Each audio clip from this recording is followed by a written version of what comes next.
The call came after the money was already gone. The man on the other end said there was no listing, no agent, and no record of any transaction. That was the moment Richard and Elaine Foster realized they had not just made a mistake, they had been part of something designed from the beginning to take everything from them. Richard and Elaine had spent most of their lives in Michigan before retiring to Florida. They chose a quiet area outside Naples, far enough from the city to feel peaceful, but close enough to stay connected. Retirement had changed their priorities. They were no longer looking for growth or opportunity. They were looking for stability, something manageable, something predictable. For the first few years, they rented a modest home.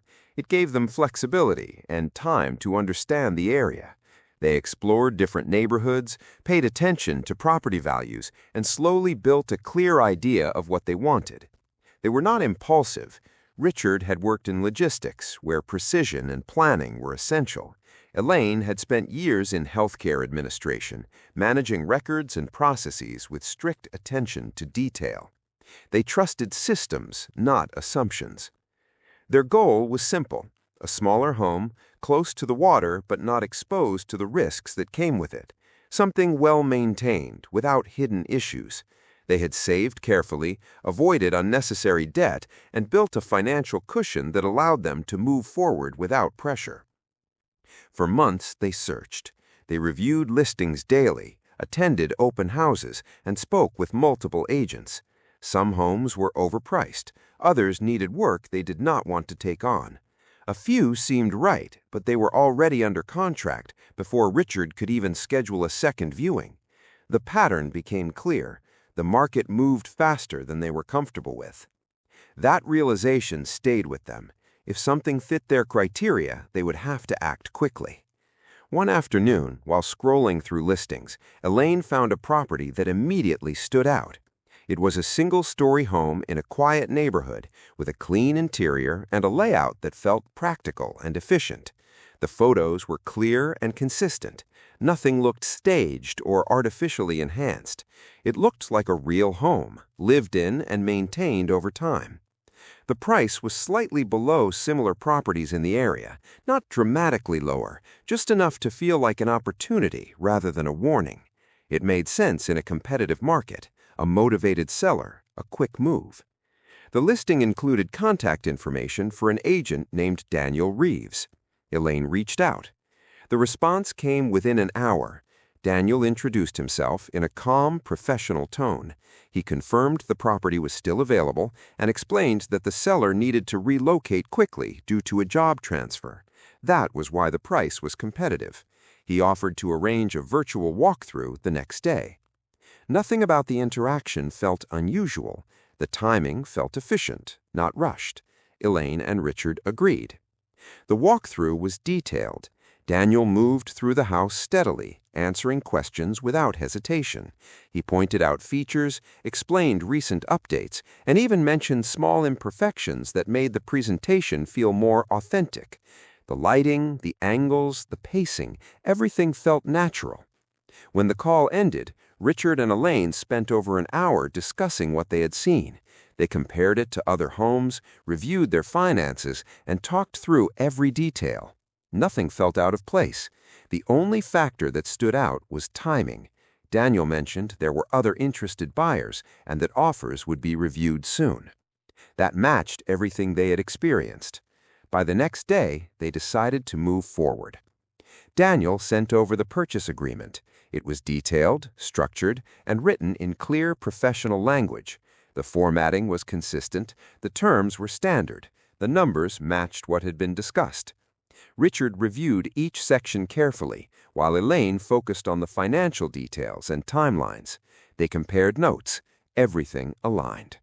Later that day, Daniel followed up. He explained that the next step was to secure the property with a deposit. He did not pressure them. He presented it as a normal part of the process, especially in a competitive market. It was about protecting their position. It made sense. Over the weekend, they prepared. Richard looked into the brokerage Daniel mentioned. The website appeared legitimate. Listings were active. The office address matched a real location. Everything looked consistent with a professional operation. He even tried calling the office, but no one answered. It was the weekend. That seemed reasonable. There was no reason to doubt anything. Monday morning, the wiring instructions arrived. The email was formatted professionally with all the expected details. The company name matched the brokerage. The bank was recognizable. The account information aligned with everything they had already seen. They reviewed it together, step by step. Everything checked out. Later that morning, they went to their bank and authorized a wire transfer of $120,000. The process was smooth. The transaction was completed without issue. When they returned home, they felt a sense of progress. They believed they had secured their future home. Shortly after, a confirmation email arrived, stating that the funds had been received and that the next steps would follow. Everything felt complete. Tuesday passed without updates. They were not concerned. Delays were common. Wednesday passed, and Elaine sent a follow-up email. There was no response. She called. The call went to voicemail. She tried again later. The result was the same. By Friday morning, the silence could not be ignored. Richard decided to contact the brokerage directly. This time, someone answered. He asked for Daniel Reeves. There was a pause. Then the response came. There was no agent by that name. Richard explained everything: the calls, the documents, the deposit. The person on the other end listened carefully, then repeated the same answer. The email they had been using was not connected to their company. No one by that name worked there. In that moment, everything shifted. They contacted their bank immediately, but the transfer had already been processed. The funds had moved through multiple accounts, leaving no clear path for recovery. The money was gone. Investigators later explained how the scam worked. The property was real, but it had already been sold months earlier. The photos were reused from previous listings. The website Richard had visited was a near-perfect replica of a legitimate brokerage. Even the contact details had been carefully altered to appear authentic. The virtual walkthrough had been pre-recorded. It was played alongside a live conversation, creating the illusion of real-time interaction. Every response Daniel gave had been prepared in advance, designed to answer questions without raising suspicion. Every step had been planned.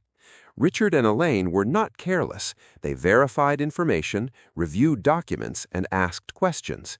Every decision they made was based on what appeared to be legitimate evidence. That is what made it effective. The money was never recovered.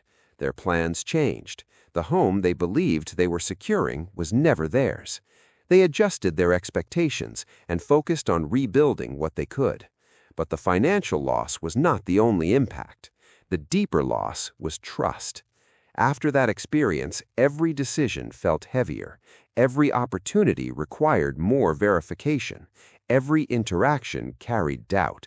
They no longer questioned just the situation. They questioned their own judgment. And that's what makes this kind of scam so dangerous. It doesn't rely on carelessness. It relies on belief.